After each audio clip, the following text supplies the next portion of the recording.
agora. Summit Reforma Tributária.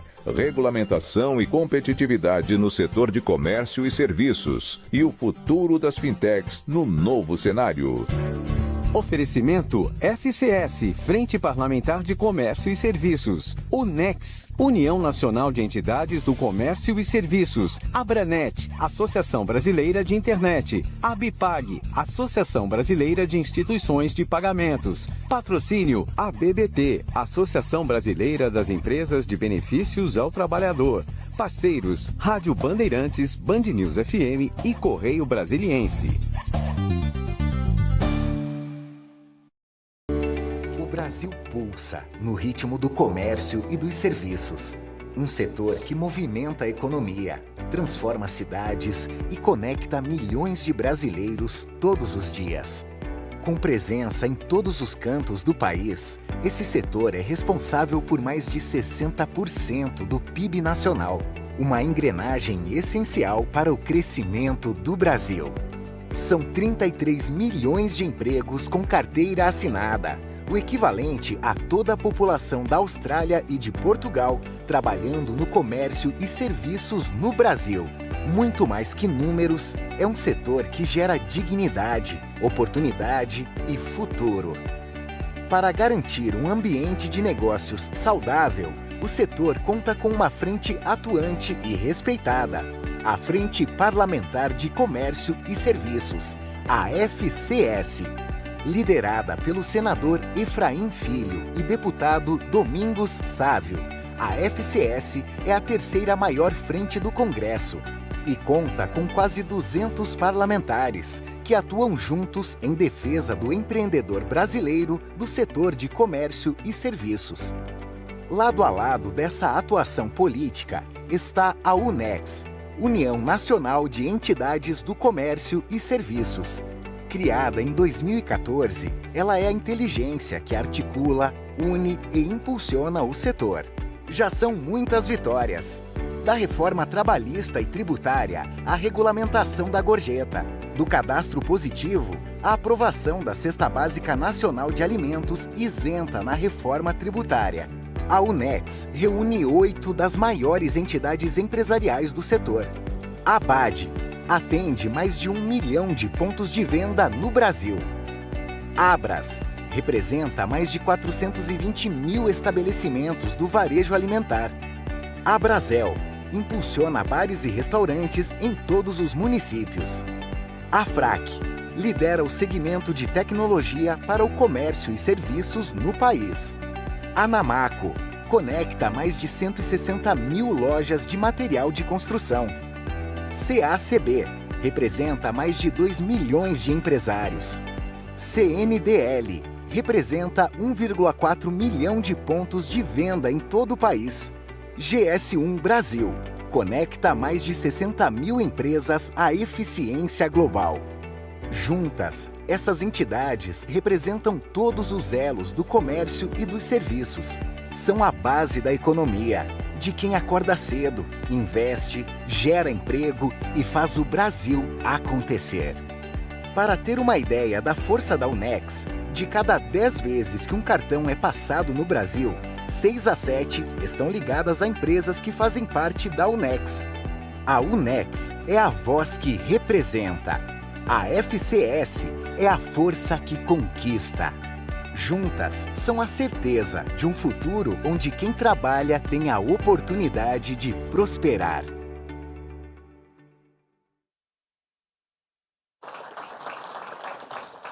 Nesse momento, dando início às falas das autoridades aqui presentes, começaremos pelo presidente da UNEX, Leonardo Miguel Severino. Bom dia. Muito bem-vindos. Antes de começar a falar aqui as minhas palavras, eu queria saudar alguns parlamentares, grandes amigos aqui. Em primeiro lugar, nosso querido Joaquim Passarinho, que sempre nos honra aqui com a sua presença. Meu querido parlamentar Augusto Coutinho também, que nos deu a honra de estar aqui presente conosco. Quero citar alguns presidentes também das entidades que compõem a UNEX, entre eles, meu querido amigo, sem o qual eu acredito que esse evento não teria a força que está tendo hoje, Paulo Somuti, da Abrazel. Muito bem-vindo, Paulinho.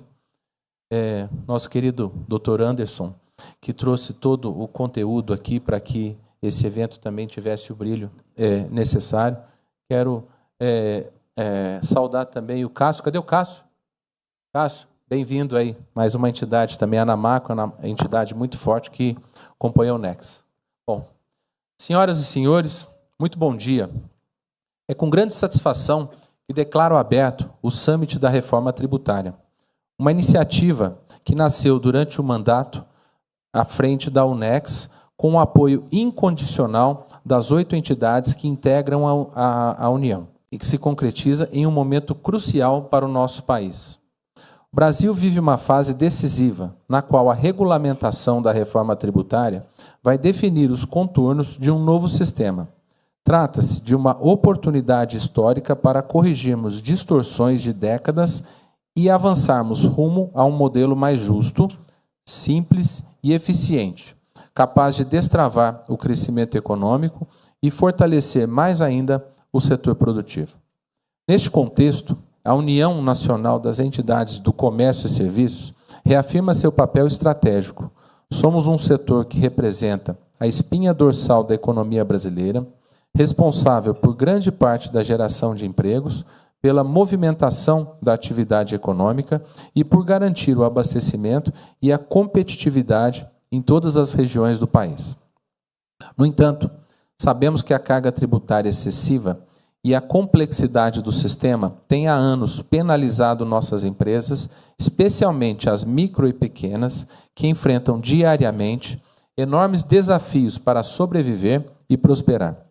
É por isso que estamos aqui hoje para debater de forma ampla e responsável os caminhos da regulamentação e seus impactos concretos sobre o comércio, os serviços e também sobre o bolso do consumidor. Ao reunir parlamentares, autoridades, especialistas e lideranças empresariais, o evento se torna um espaço privilegiado de diálogo. Nosso objetivo é lançar luz sobre questões que podem definir o futuro do setor e contribuir com propostas consistentes que assegurem segurança jurídica, competitividade e justiça tributária.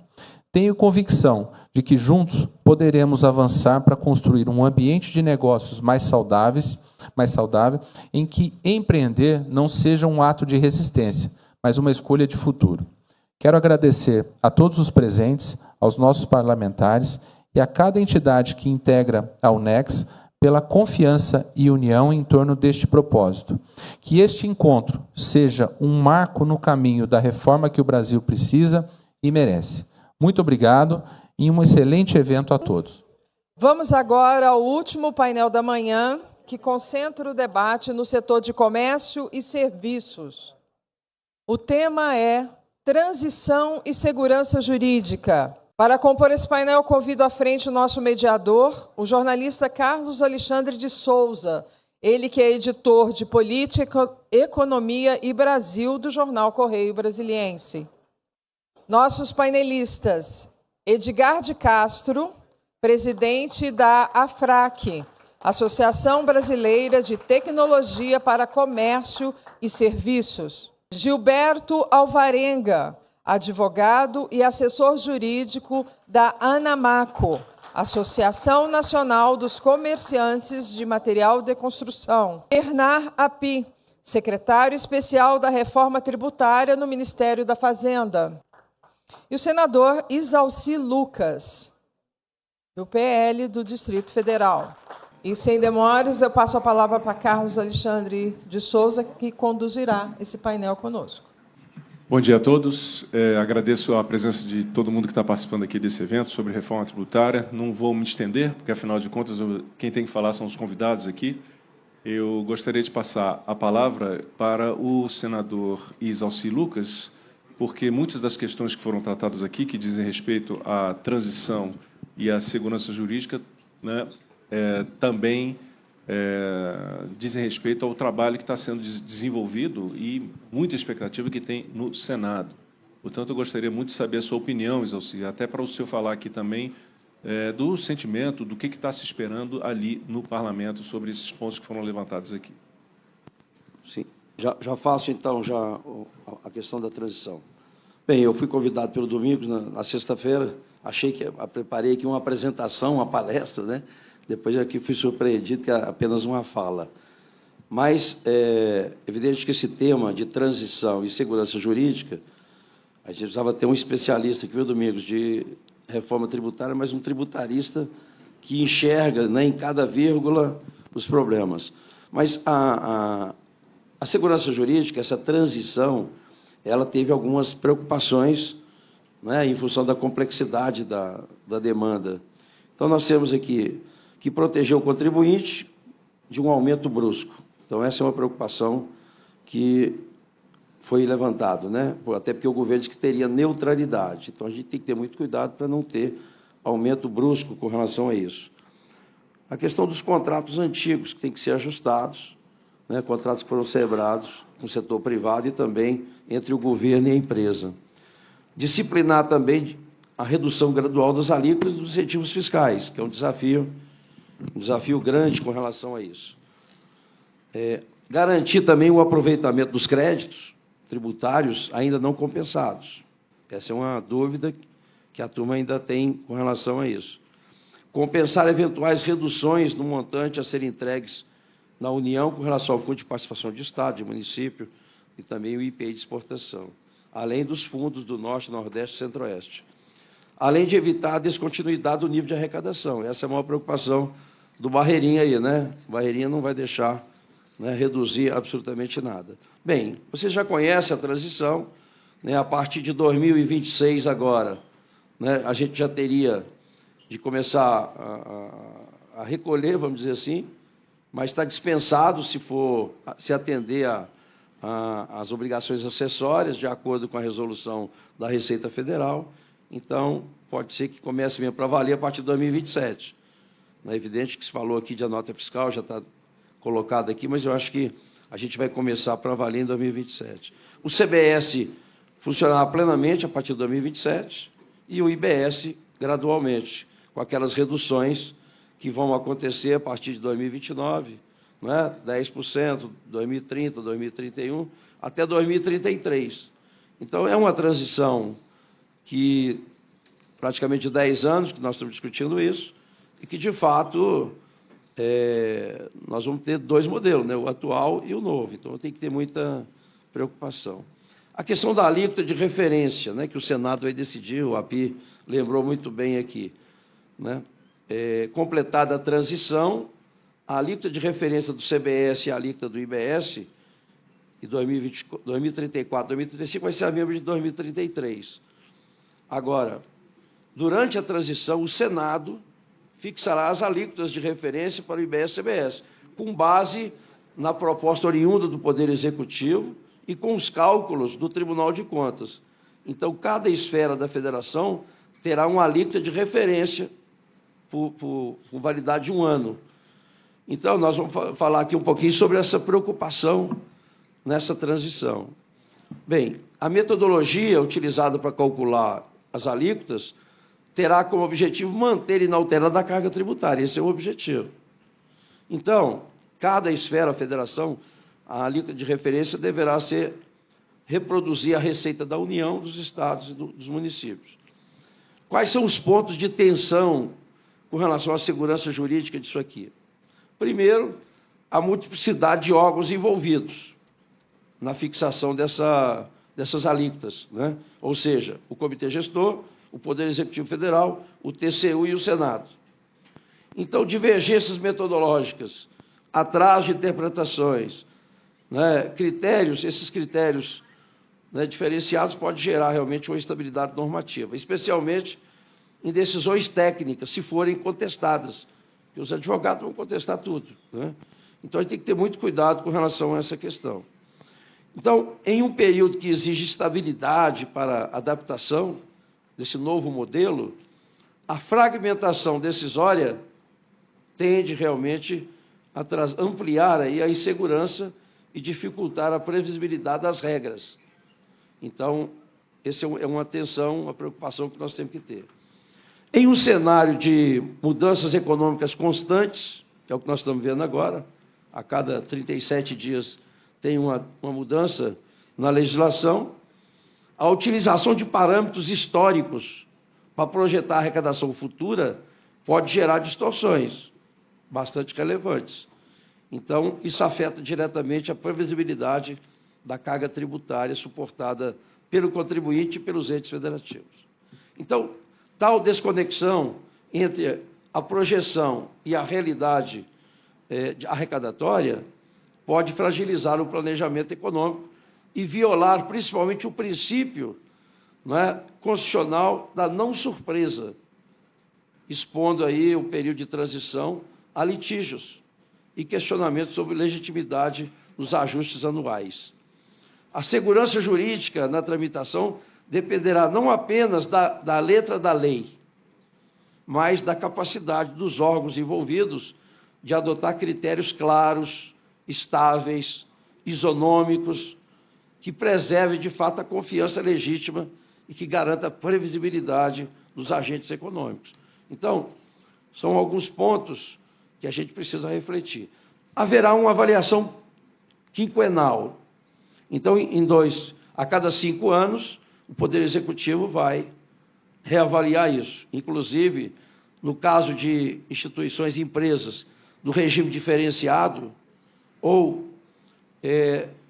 que tenha também, vai depender do resultado aí, essa lei poderá mudar, né, tirar ou diminuir, aumentar essa questão das alíquotas. Então, essa avaliação que vai ser feita poderá mudar completamente essa questão daquilo que foi definido como contribuinte diferencial. Em 2030, a alíquota de referência do CBS será reduzida caso a receita média da CBS e o imposto seletivo entre 2027 e 2028 com o percentual do PIB. Então, se o resultado atual, né, em 2030, estiver recebendo mais do que a média até 2030, haverá uma redução. Não acredito muito em redução do imposto do Brasil, mas é o que está previsto aqui, né? E, da mesma forma, o percentual do PIB entre 2012 e 2021 está previsto na lei. A redução será modulada de forma a restabelecer a igualdade dessas duas medidas. As alíquotas de referência da CBS e IBS serão reduzidas em 2035, caso as receitas superem a média histórica, calculada com receitas das 3 esferas de governo. Então, haverá esse recálculo para 2035 fazer um ajuste nessa questão. Bem, tem uma questão aí preocupante, que é o saldo dos credores do PIS/COFINS, acho que já foi dito isso aqui, né? O artigo 378 da lei complementar reconhece o crédito, COFINS, PIS, PASEP, inclusive os presumidos, não utilizados, mas há uma série de condicionantes do capítulo 5º lá, do artigo 378, 383, que precisa ser realmente ter uma atenção especial, porque há muitas condições condicionantes para poder compensar isso. Contrato administrativo, a gente tentou no Congresso mudar isso, mas acabou ficando 90 dias para você pedir o equilíbrio fiscal. É muito comum isso nas empresas. Esses grandes investimentos, se você não fizer o equilíbrio fiscal, as empresas quebram. A gente acabou conseguindo 90 dias, renovado mais 90. Então, são 180 dias. Então, as empresas precisam levar em consideração que 180 dias com um contrato desequilibrado pode trazer sérias consequências. Bem, preocupação na área do serviço. Nós já falamos aqui, eu vi aqui uma preocupação. Nós já não estamos cumprindo a emenda constitucional. A emenda constitucional é muito clara, não é? A emenda constitucional 132, artigo 18.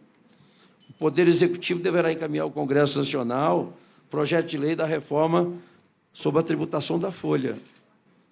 Então, nós já estamos aqui com alguns meses, né? Já, e essa proposta ainda não chegou. Evidente que nós temos algumas preocupações também com relação às empresas prestadoras de serviço. Por exemplo, agora, você tem aí, historicamente, o ISS de 2,5%, né? E você, a expectativa é de 26%, espero que seja 26% e pouco, né? O IVA. Mas agora já vai ter aí uma previsão da CBS para 2027 em torno de 8%, 10%. O Senado é que vai definir essa alíquota. Mas você vê que já é um aumento relevante, porque hoje é 3,65 o PIS/COFINS. De 3,65 já passa agora, com a referência de 8,8% a 10%, já é um aumento significativo. Então, essa questão da folha de pagamento para as empresas prestadoras de serviço, ela é fundamental. Eu não sei se o API vai dizer aqui, se o governo está estudando isso, se vai encaminhar para o Congresso. Eu estou lá numa expectativa muito grande de receber essa proposta, porque, de fato, é uma das piores formas de tributar é sobre a folha de pagamento. Senador. Bem, essa é a maior preocupação nossa, que as empresas prestadoras de serviço. O resto, a gente vai ter que... Vocês estão acompanhando, né? Acho que a coisa vai...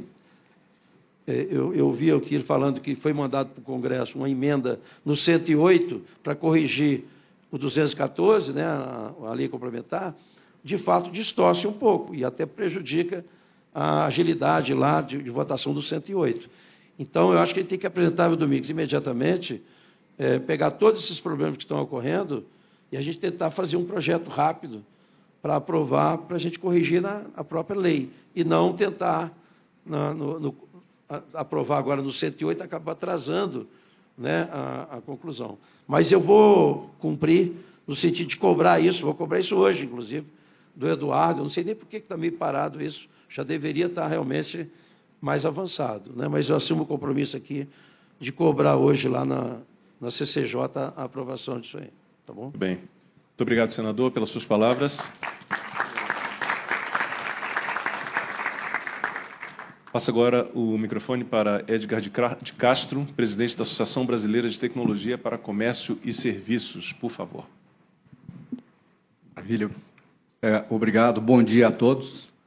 Agradecer aqui a presença para a FCS, na pessoa do senador Isalci, Domingos Sávio. Agradecer ao NEX, aos meus pares, e ao presidente Leonardo Severino e a todos mais. Bom, eu vou tentar ser bem rápido aqui, tá certo? Para a gente estar dentro dos nossos horários.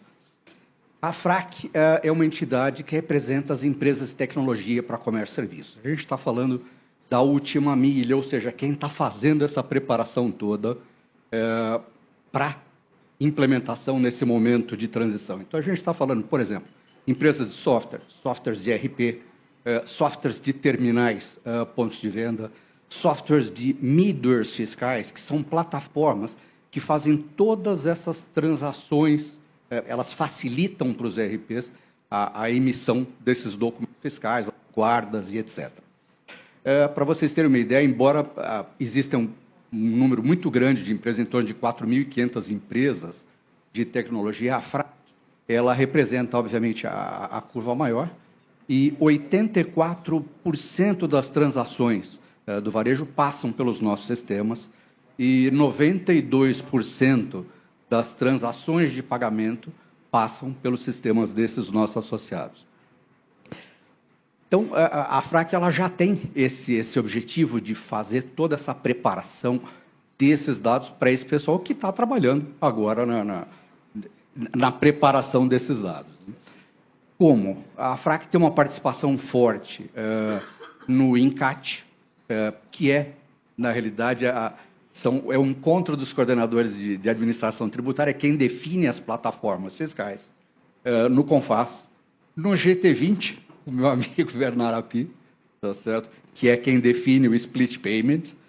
E, além disso, eu falo, toda essa preparação, nós temos um país que está bastante acelerado e, óbvio, ele está bastante adiantado em plataformas de documentos fiscais. Eu acho que, sem dúvida, um dos maiores do mundo, também na parte de meio de pagamento.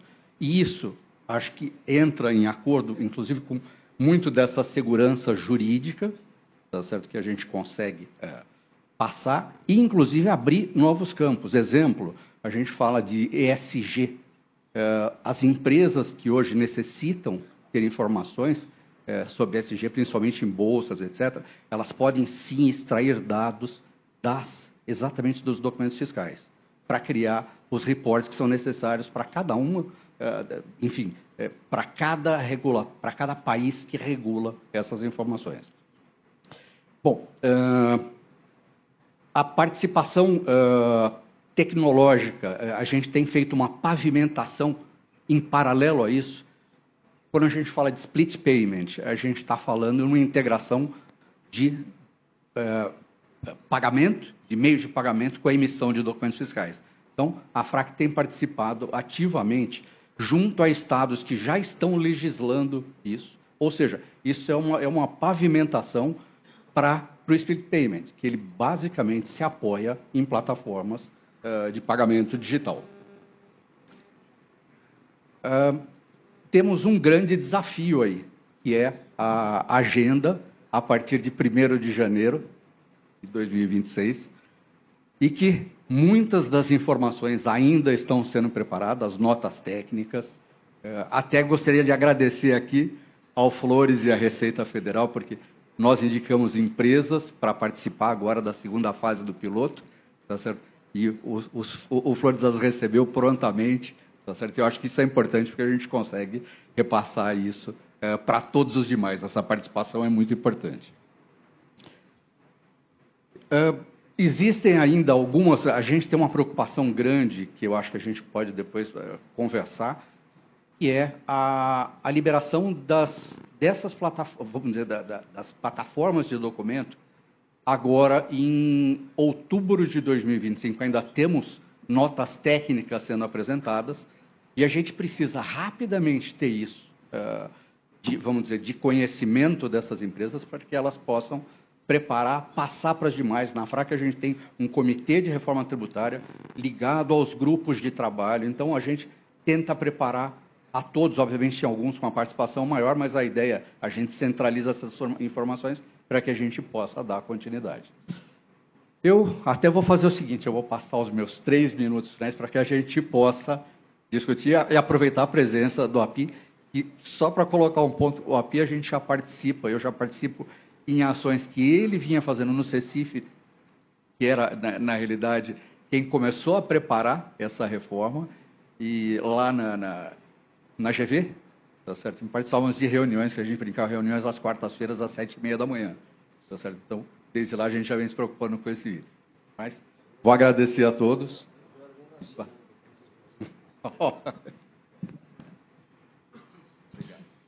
Obrigado, Edgar, pela sua generosidade de ceder o seu tempo aqui para enriquecer o debate. Eu passo, então, rapidamente a palavra para Gilberto Alvarenga, ele que é assessor jurídico da ANAMACO, Associação Nacional dos Comerciantes de Material de Construção. Por favor. Bom dia a todos. Na verdade, já boa tarde, né? Mas como ninguém almoçou ainda, eu vou continuar no bom dia. Coube a mim falar um pouco sobre as questões de transição e segurança jurídica, e aqui eu represento a Associação Nacional de Materiais de Construção. Então, acho que é uma visão desses 2 pontos focados nessa atividade.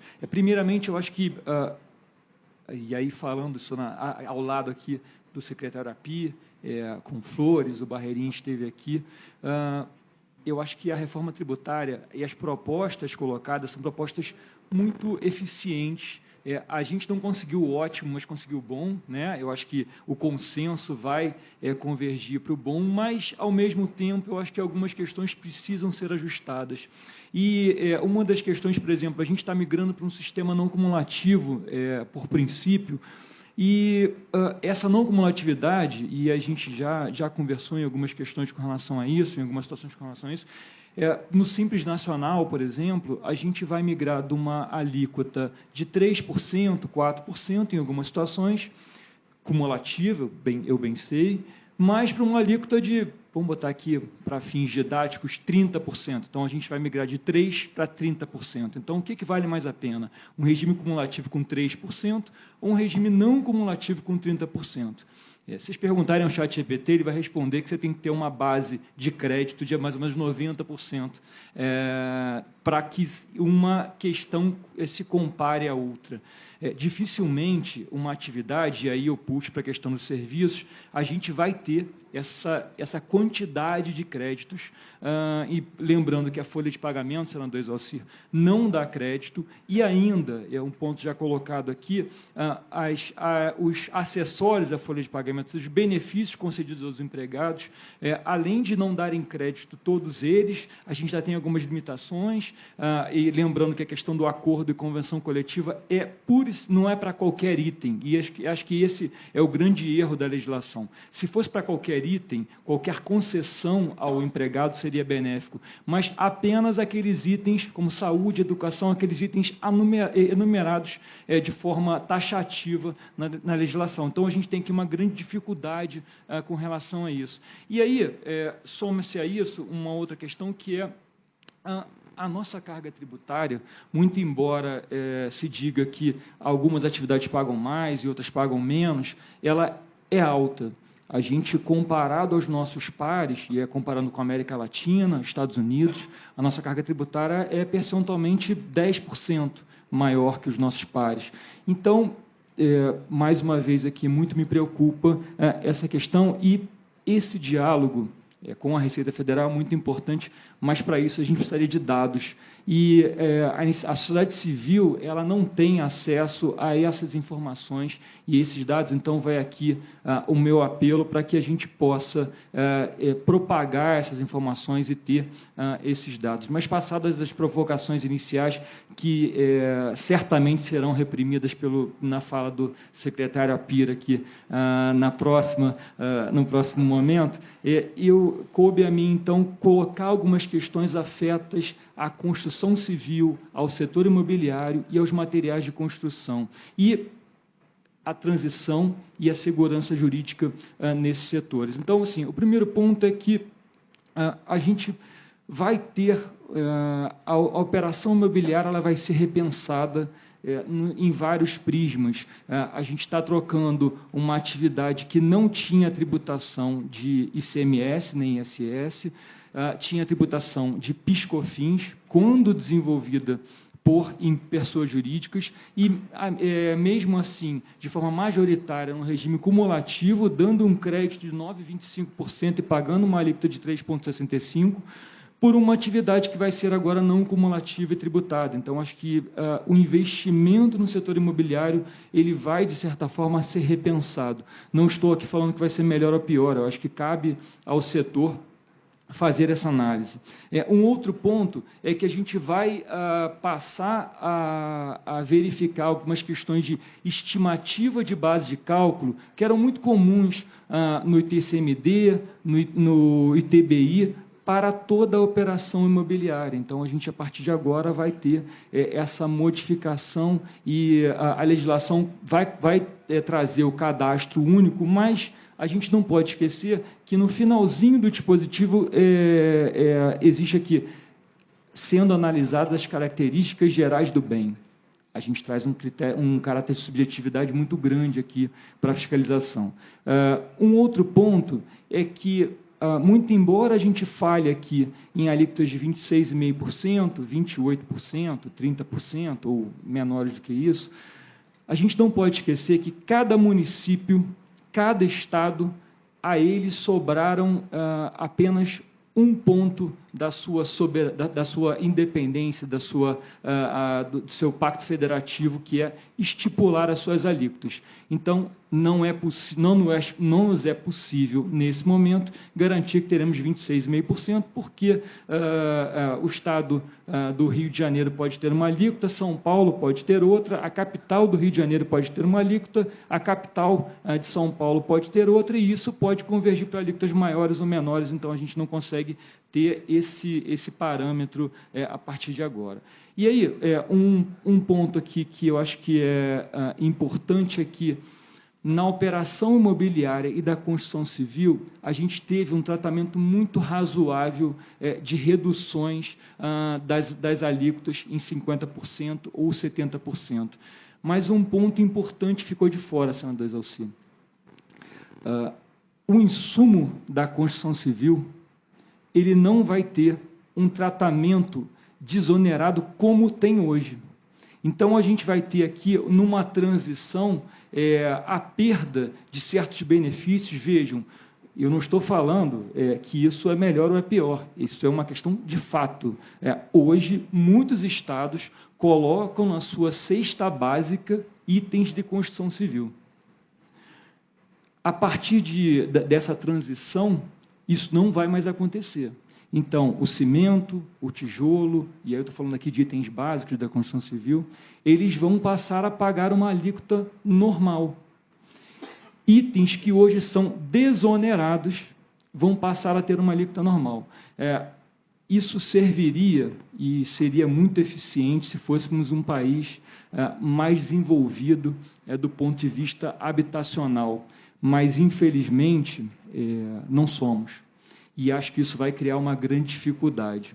A partir disso, e aí representando aqui a Anamaco, eu acho que, mais uma vez, eu ressalto que a lei proposta da reforma tributária é muito boa, mas ela precisa de um ajuste.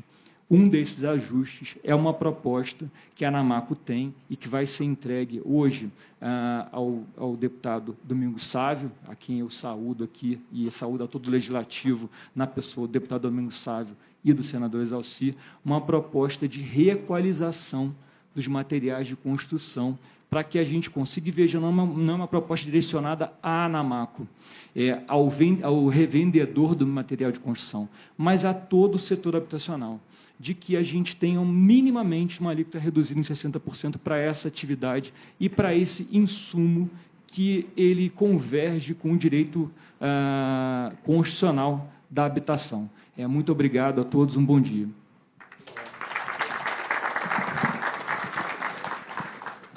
Obrigado pela sua participação, Gilberto, e eu passo a palavra, então, para o dou as boas-vindas, renovo aqui as boas-vindas para o secretário especial da Reforma Tributária, Bernardo Api, por favor.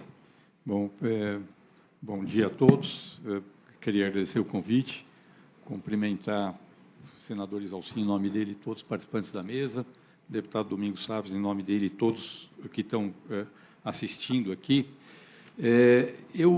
Assim, obviamente, quando se trata da reforma tributária, ela muda. Ela tem efeitos, sim, setoriais, a gente tem que entender isso. Ela muda parâmetros, mas ela muda no agregado para melhor. É importante a gente entender isso. E mais, a gente parte daquela situação que se fala o seguinte, olha, se todo mundo quiser manter tudo que tem hoje, o sistema vai ser o atual. Se eu não posso mudar nada em relação ao sistema atual, então vou manter o sistema atual. Mas não, queremos mudar para um sistema mais eficiente. E quando o sistema é mais eficiente, todo mundo ganha.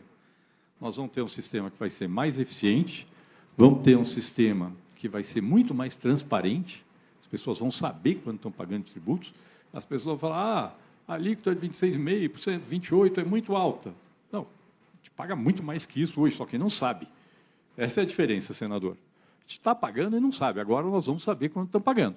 E na hora que a gente souber quanto está pagando, fala, opa, o que eu estou recebendo de volta do poder público por aquilo que eu estou pagando é bom. Isso é bom para a cidadania fiscal, inclusive para a gente discutir a própria composição da carga tributária e falar, não, quero menos tributos sobre aquilo que eu consumo, quero mais tributos sobre, sei lá, a renda, o patrimônio, não sei. É um tema que vai aparecer. Obviamente, na transição, temos desafios, não tenho dúvida nenhuma. A minha secretaria é responsável pela parte, vamos dizer assim, legislativa, né? Então, da emenda constitucional e os projetos de lei complementar. A parte de implementação, tanto de regulamento quanto de sistemas, cabe à Receita Federal e ao Comitê Gestor. E eu acho que o trabalho que está sendo feito é admirável, considerado o prazo que a gente tem. Obviamente, tem questões que vão aparecer ao longo desse processo. Mas eu acho que, no geral, está bem desenhado, viu, senador? Eu acho que está, assim, considerando a complexidade da mudança, eu acho que o ritmo que está sendo feito, as mudanças, óbvio, as pessoas eu gostaria que fosse mais rápido, sim, eu também gostaria. Mas acho que, considerando o tamanho da mudança, o ritmo que está sendo feito e a qualidade que está sendo feito, está sendo muito positiva. Queria aqui parabenizar, em nome do Marcos Flores, aqui o trabalho que vem sendo feito. Vou tratar alguns temas que foram colocados aqui, senador. Primeiro, a questão da alíquota de referência. A fixação da alíquota de referência é técnica, senador.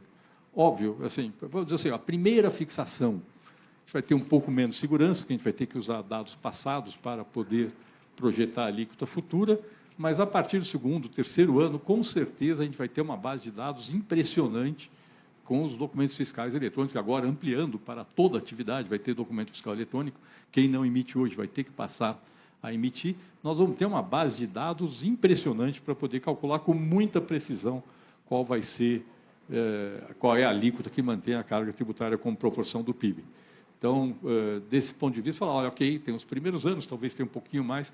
Agora, a Receita já está conversando com o TCU sobre a metodologia, já está tendo essa interlocução. Então, esse trabalho já está sendo feito para definir como é que vai ser feito.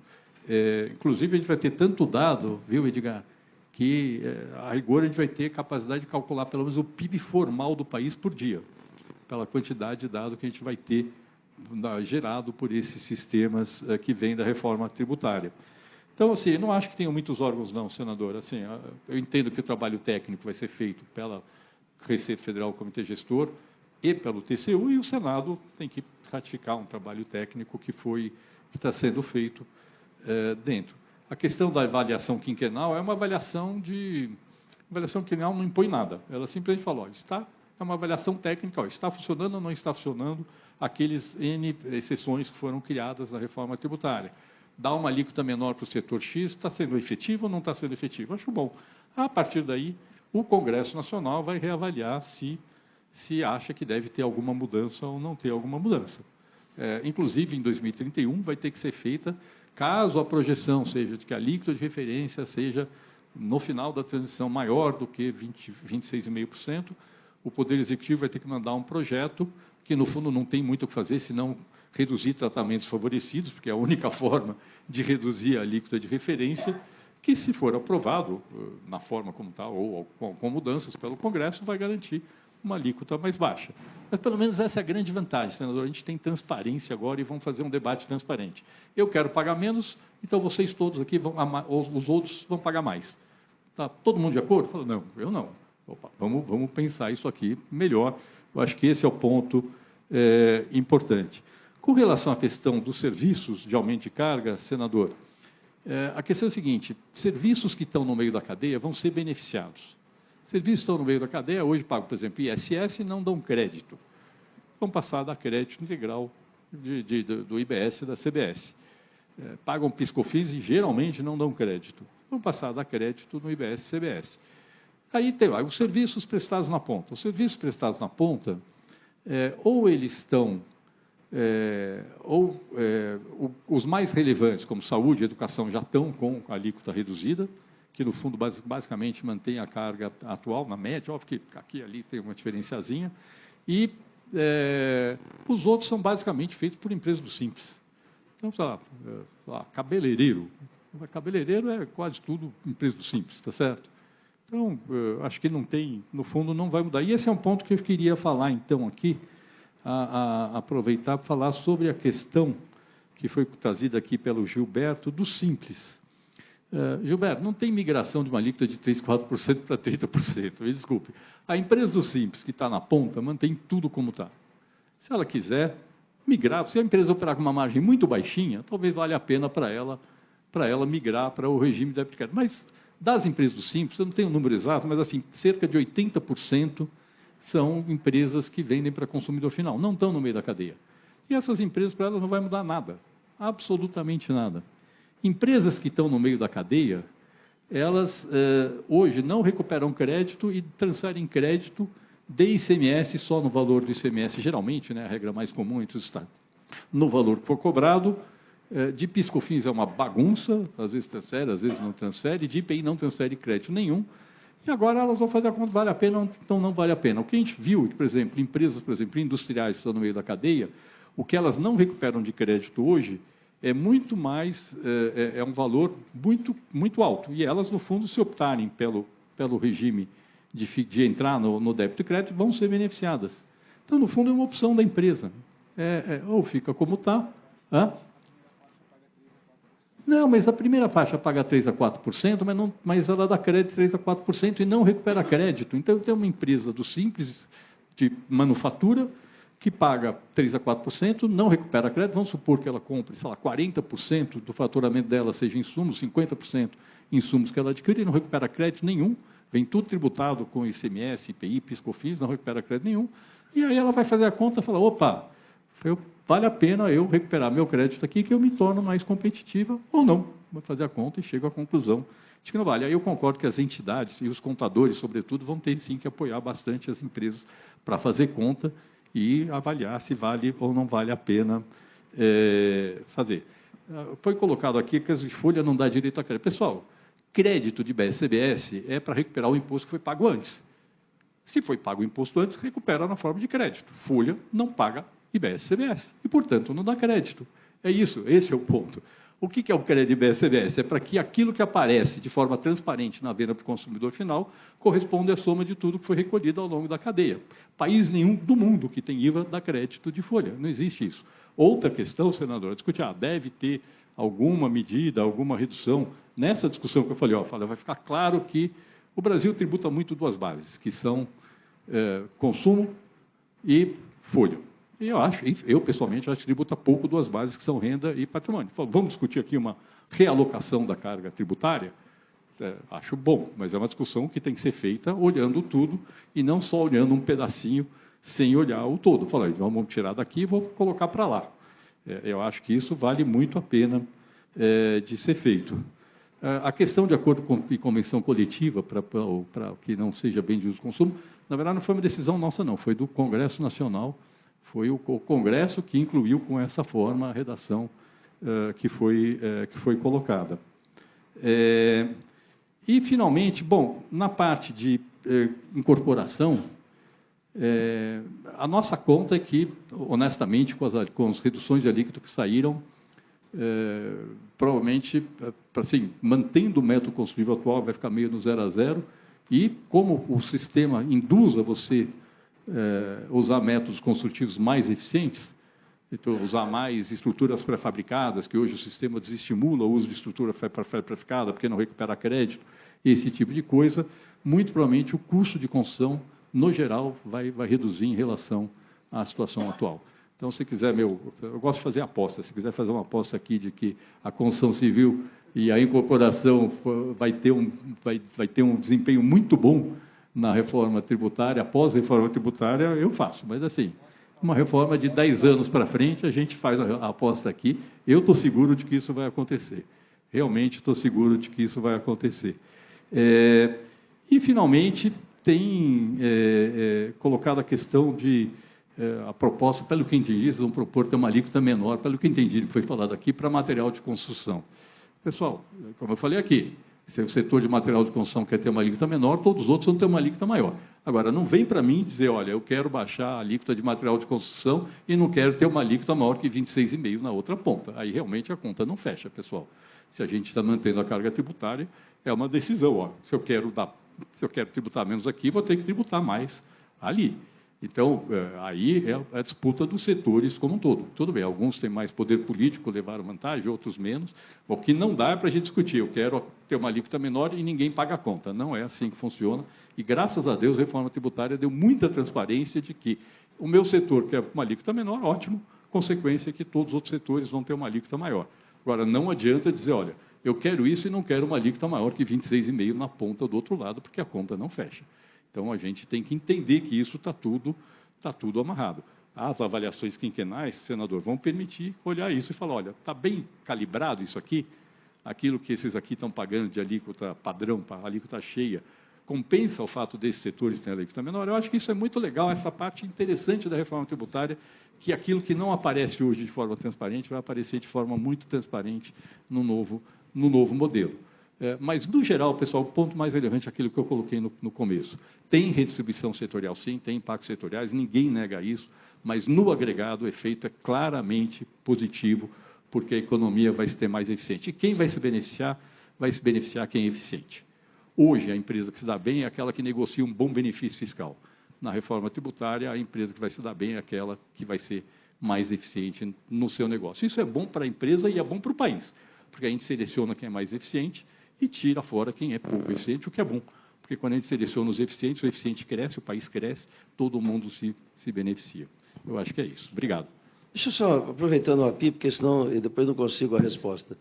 Com relação ao material de construção, o que ele quis dizer, e é real, é que existe uma cesta básica da construção civil.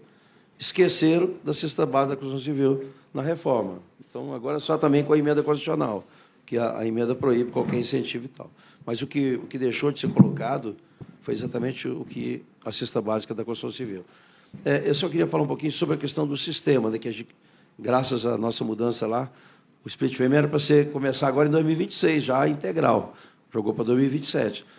Quem vai pagar essa conta? Porque para você implantar tudo isso, eu falo das pequenas empresas, né? As pequenas empresas não têm recurso para investir nessas mudanças, não é, de imediato. Eu não sei se vai ter algum incentivo, tem alguma proposta, Pi? Na verdade, senador, vamos lá. Quem tem que ajustar, assim, as empresas, vamos voltar lá direto. Empresas, primeiro, o split payment, ele de fato deve começar a entrar em vigor em 2027 ou ao longo de 2026, mas não vai ser 1º de janeiro de 2026, isso não dá tempo. Ele vai entrar, no primeiro momento, opcional para as operações entre empresas, B2B. Opcional.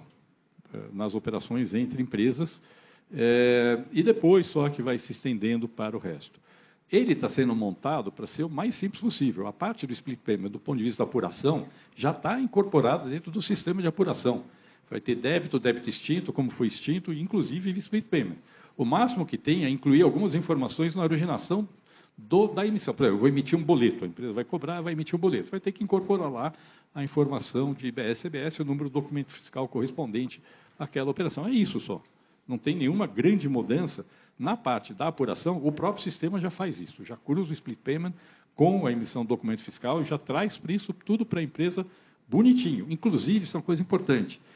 As empresas todas, tanto o fornecedor quanto o adquirente, vão ter acesso à informação de todas as suas operações, e isso tem um valor gerencial enorme, enorme. Quem souber usar bem essas informações vai gerenciar melhor o seu negócio.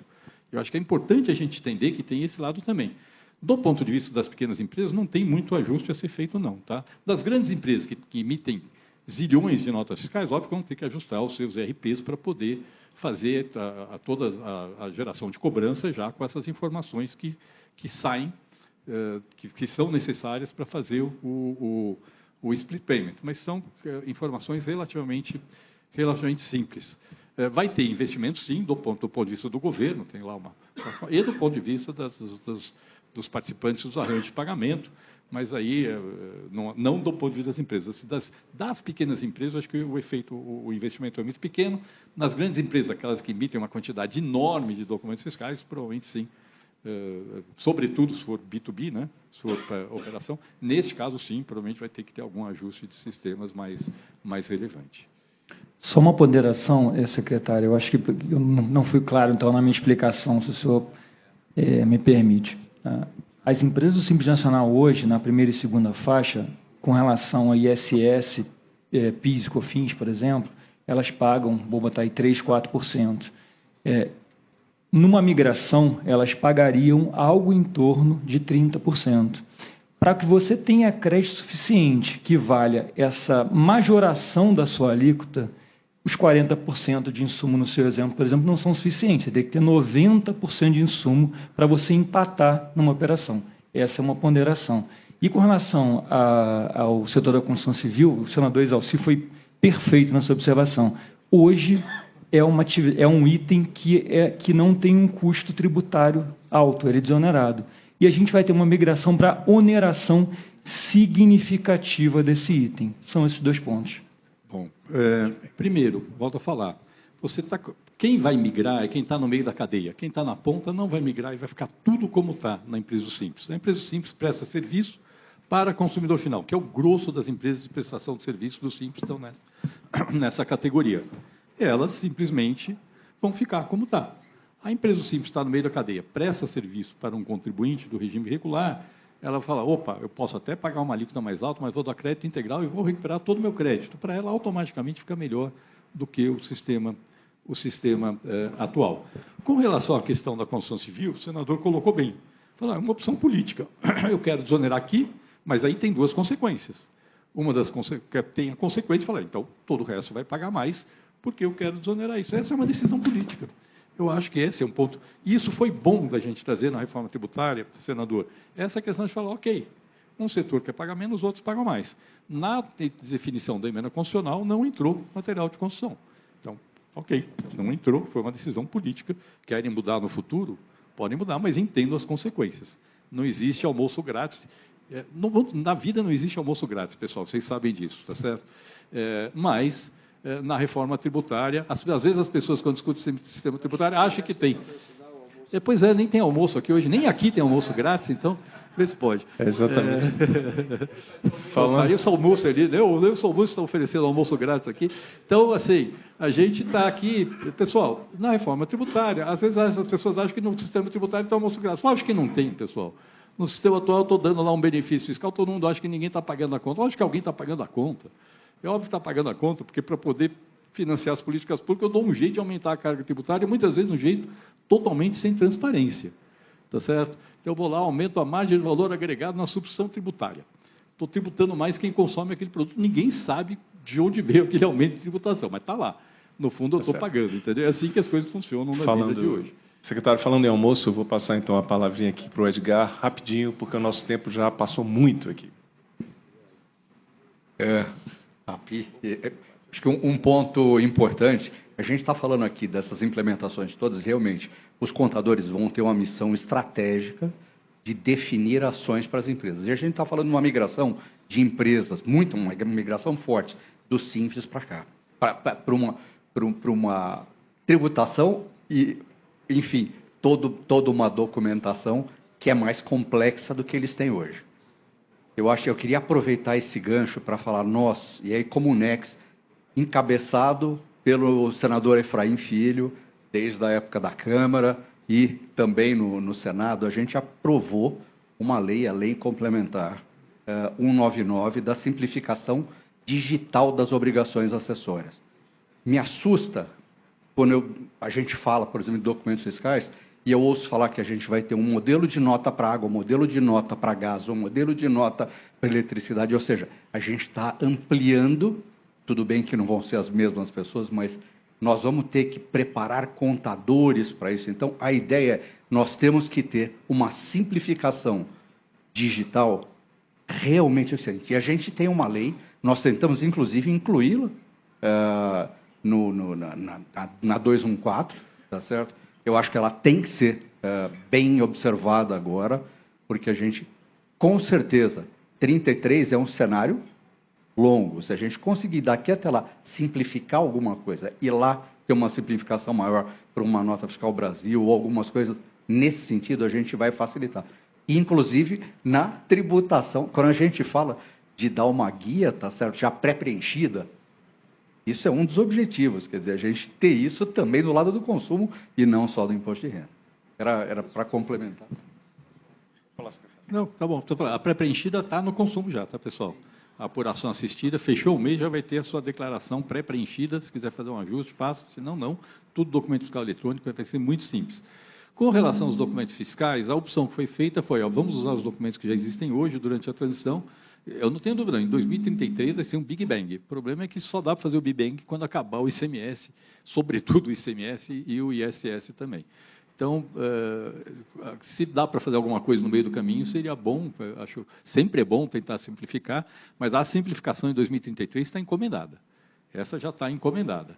Aí vai ser só que não tem como simplificar enquanto existir o ICMS, entendeu? Infelizmente, essa é a nossa realidade. Secretário, eu queria aproveitar o seu tempo aqui e repassar para o senhor uma pergunta aqui da plateia. E, com isso, a gente encerraria a nossa participação aqui. A pergunta é a seguinte, que a reforma tributária está considerando um elemento objetivo, que é reduzir a alíquota ou carga para uma empresa, implica aumentar para outros setores. Mas não parece considerar o aumento de bases tributáveis que trará aumento de arrecadação. E aí gostaria de saber o seu comentário. Não, considera sim. Considera não só o aumento de base tributável, como a própria redução de sonegação, de inadimplência e de fraude, que é consequência do modelo da reforma tributária.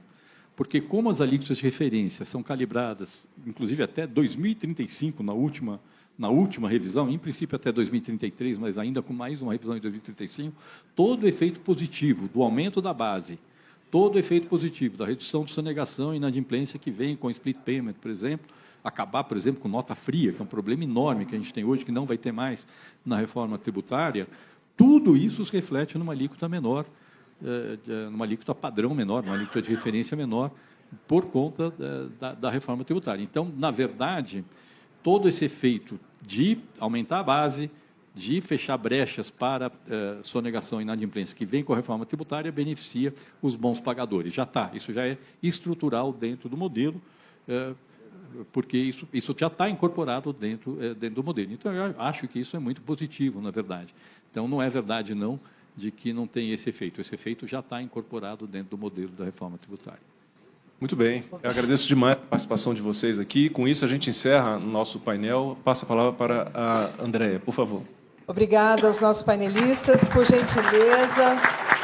A nossa foto aqui na frente, por gentileza, rapidamente.